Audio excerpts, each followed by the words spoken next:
to Switch. Yeah, right. Yeah. What is analogous to snipper clips? Is there anything that is in the snipper clips role? I guess it's sort of kind of not really in that role, but I guess a third thing is the GameCube stuff. Yeah. So they're kind of, you know, I think the goal of snipper clips in terms of the Switch 1 launch is Nintendo was really into this idea of like multiplayer straight out of the box. Yeah. With Switch 1, that was one of the big key messages that we were pushing out there for Switch 1.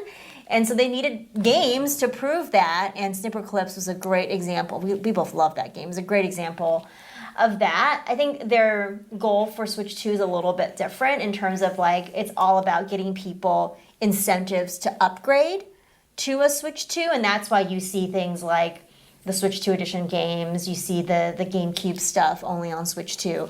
So you can see right like the proof of the game launch lineup is what is important to Nintendo with this system. I mean, honestly, if I could convert Switch 2 Welcome Tour into a new Snipper Clips, I would gladly make that. It probably won't be $10. I would gladly make that trade.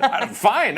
Yes. Again, I realize I'm going to be spending a lot of money on this. Yeah. Like I am mentally bracing. I'm putting my pennies in my piggy bank. I'm going to be breaking it on June 4th. Exactly. Save up for it. To go cash it in. Totally. It's like again, this is the time where I'm willing to just like what's catching my interest, and let's ride this wave. Yeah, I'm going to save up for all that stuff too. And it's nice to see that like there is a little bit of a breather between the big Mario Kart stuff and later on we'll be talking about Donkey Kong, which is like not in the launch. Well, it's not that long, honestly. Launch day, but in like that first couple months. Yes. So you're going to have to like kind of allocate. We're going to be waiting forever for this Donkey Kong stuff. I'm waiting for the Stitch price to go down so that it's more affordable. Your time for that too. But let's look at some of these third-party games. I'll just rattle off some of these: Deltarune 1 through 4, Split Fiction, Cyberpunk, Street Fighter 6, Kunitsugami, Civ 7, Hogwarts Legacy, Bravely Default. I've seen a lot of people pretty excited about Bravely Default, Yakuza 0, Fortnite. It's cool to see like a new brand, a new entry. The list goes on, and there's about, I don't know, this looks like maybe like 15. Yeah, really full. So the thing with these is, a lot of these games are not new, releasing for the first time here. Yeah. But they are like really big, high quality, big name. Wait, I gotta do something.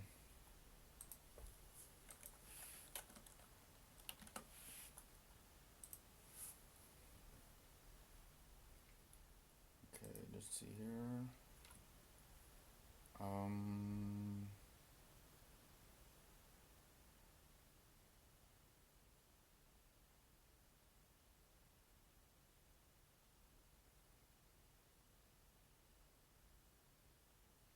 Whatever, I'll just do it later.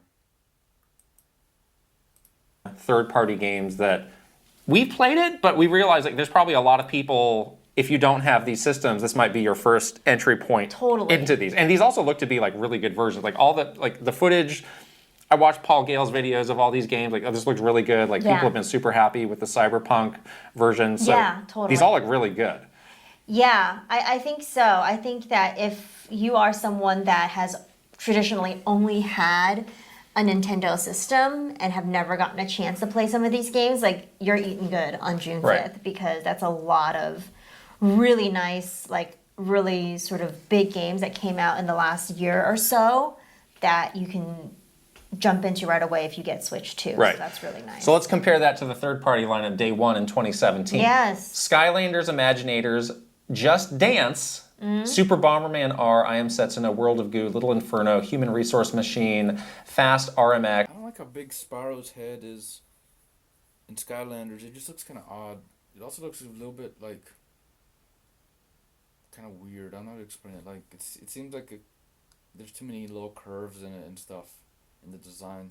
X and Shovel Knight Treasure Trove, which included the Spectre of Torment. I think that was the first time that Spectre of Torment came out, was in there. I honestly think the Switch 2 third-party lineup is much stronger. It is. Yeah. It is, which is it's surprising because I was like, oh, I bet they're really close. And then I was like, there's a lot of there's a lot of good games. There was some on the there was some Switch. iffiness. But there was a lot of games that didn't hit the caliber Right. that these Switch 2 third-party games are hitting, like Right. the really, really high bar. And we didn't even mention Deltarune 1 through 4. That is the first time that chapters 3 and 4 See, of that are going to be I out. am so excited about that. I can't wait to play Deltarune, and I think that and Mario Kart will be like the two games that I'm sinking the most time into Yeah. right at launch. Right. Like I think that is those are the two that I'm going to be like really dividing my time around. Right.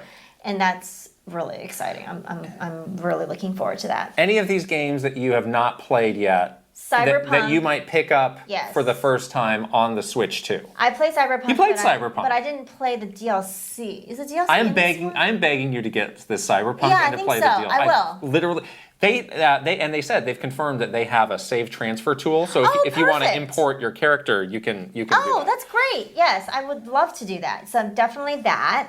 Otherwise, I've really played a lot. Kinda of have a these lot of these games already. I've played nearly all of them.